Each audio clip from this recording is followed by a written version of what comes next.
Medical students हो और GCS नहीं पता, आओ बताती हूँ। स्केल है जो न्यूरोलॉजिकल असेसमेंट के लिए हम यूज़ करते हैं और इससे हमें लेवल ऑफ कॉन्शियसनेस का पता चलता है पेशेंट्स में। अब ये कौन से पेशेंट्स के लिए हम यूज़ कर सकते हैं, जैसे हेड इंजरी वाले पेशेंट्स हो गए, स्ट्रोक हो गए, या फिर कोमा पेशेंट्स जो होते हैं उनमें हम यूज़ करते हैं उनकी लेवल ऑफ कॉन्शियसनेस का पता करने के लिए। अब जीसीएस को कैलकुलेट कैसे करना, ठीक है। जीसीएस में ना 3 चीजें होती है, एक होती है आई ओपनिंग, दूसरा होता है वर्बल रिस्पॉन्स और तीसरा होता है मोटर रिस्पॉन्स। इसको आप ईवीएम से याद रख सकते हो, ठीक है। ई से आई ओपनिंग, वी से वर्बल रिस्पॉन्स और एम से मोटर रिस्पॉन्स। इसकी स्कोर रेंज क्या होती है, जैसे आई ओपनिंग की 1 to 4 होती है, ठीक है।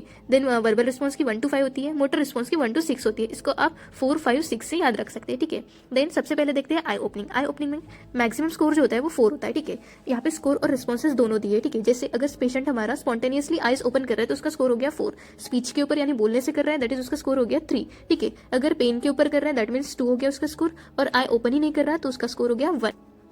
इसको हम एक ट्रिक से याद रख सकते हैं, जैसे सम से प्लीज नो, ठीक है। सम दैट इज एस से स्पॉन्टेनियसली, सेज यानी एस से स्पीच, प्लीज यानी पी से पेन, या नो से that is no I opening, ठीक है। देन नेक्स्ट है हमारा वर्बल रिस्पॉन्स, ठीक है। वर्बल रिस्पॉन्स का मैक्सिमम स्कोर जो होता है वो 5 होता है, ठीक है। यहाँ पे अगर पेशेंट जो है हमारा ओरिएंटेड है दैट मीन्स उसका स्कोर जो है वो 5 है, ठीक है। कंफ्यूज है तो 4 है, इनएप्रोप्रिएट वर्ड्स अगर बोल रहा है तो 3 है उसका स्कोर, इनकम्प्रेसिबल साउंड है तो 2 है, नो वर्बल रिस्पॉन्स यानी 1, ठीक है। इसको याद रखने की ट्रिक क्या है, that is old cat in India nap, ठीक है। ओल्ड दैट इज ओ से ओरिएंटेड, कैट्स यानी सी से कंफ्यूज, इन यानी इन से इनएप्रोप्रिएट वर्ड्स, इंडिया यानी इनकम्प्रेसिव, नैप यानी नो वर्बल रिस्पॉन्स, ठीक है से।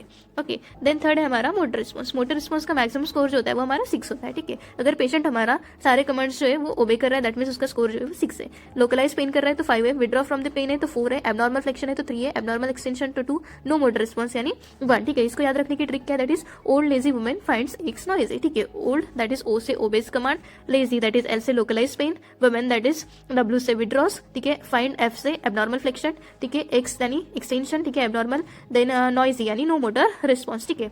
देन हमारा जीसीएस जो होता है वो कभी भी ना मिनिमम जो होता है उसका स्कोर जो होता है वो 3 होता है और मैक्सिमम स्कोर जो होता है वो 15 होता है। जीसीएस कभी भी 0 नहीं होता है, ओके। और जीसीएस का स्कोर हम कैसे काउंट करते हैं, दैट इज आई ओपनिंग का स्कोर जो है, वर्बल रिस्पॉन्स का स्कोर जो है और मोटर रिस्पॉन्स का जो स्कोर है उसकी सम करके हम हमारा स्कोर जो है जीसीएस का कैलकुलेट करते हैं, ठीक है।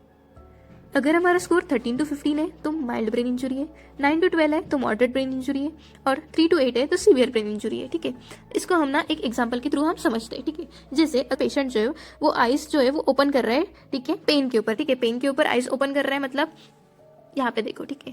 यहाँ पे आइज ओपनिंग कहाँ पे हो रही है, पेन के ऊपर हो रही है, मतलब स्कोर क्या आ गया, 2 आ गया, ठीक है। आई ओपनिंग का स्कोर 2 आ गया। देन इनएप्रोप्रिएट वर्ड बोल रहा है, ठीक है। इनएप्रोप्रिएट वर्ड बोल रहा है मतलब यहाँ पे वर्बल रिस्पॉन्स में इनएप्रोप्रिएट वर्ड यानी 3 हो गया हमारा स्कोर, ठीक है। देन विड्रॉ कर रहा है फ्रॉम पेन, ठीक है। विड्रॉ कर रहा है पेन यानी मोटर रिस्पॉन्स का स्कोर, ठीक है। यहाँ पे देखो विड्रॉ फ्रॉम द पेन यानी 4 आ गया, ठीक है। तो हमारा यहाँ पे टोटल स्कोर क्या हो गया, that is E2 then V3 and M4, ठीक है। E2 V3 and M4 that is 2 + 3 + 4, ठीक है। 2 + 3 + 4 कितना आ गया हमारा, 9 आ गया, ठीक है। 9 मतलब मॉडरेट ब्रेन इंजरी हो गई, ठीक है। तो ऐसे हम जीसीएस का स्कोर भी कैलकुलेट कर सकते हैं, ठीक है।